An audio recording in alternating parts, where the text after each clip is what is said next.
Not only did he not have access to such equipment, but he never even had an officially trained coach. Sure, he received some sporadic tips from some of the old-time lifters like Bob Peoples, but these encounters are best described as brief, with Paul doing the majority of his training in private within the confines of his parents' house located in Elizabethton, Tennessee, and later Toccoa, Georgia. While training during the early days and even right up to his appearance in Melbourne, Australia for the Olympic Games, Paul followed a routine that he had personally developed, using homemade weights that many times came from the junkyard.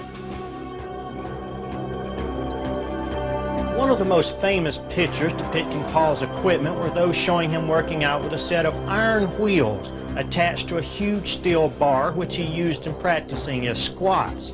Most on earth could not even squat down with the tremendous wheels once, but Paul squatted with the wheels on a daily basis over and over again, working with his huge 36-inch thighs. Other homemade weights show up in this old 1955 film footage taken during one of his daily workouts, such as these huge 55-gallon steel drums filled with concrete, and weights suspended from a tree in the backyard with the use of chains. After witnessing his lifts personally or later on film, many describe Paul Anderson as just pure brute strength. Not only must we take into account the manner in which he threw the weights around, but we must look at the manner in which he prepared for these lifts and the supportive equipment he failed to take advantage of.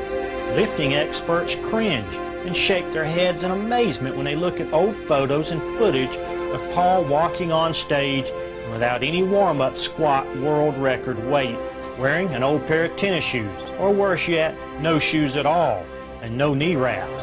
In many photos, Paul was shown wearing street clothes and dress shoes, as if he had just walked off the street to try his hand at a lift. Today's lifting suits were non-existent during his time, and though available, very seldom did he wear a weightlifting belt.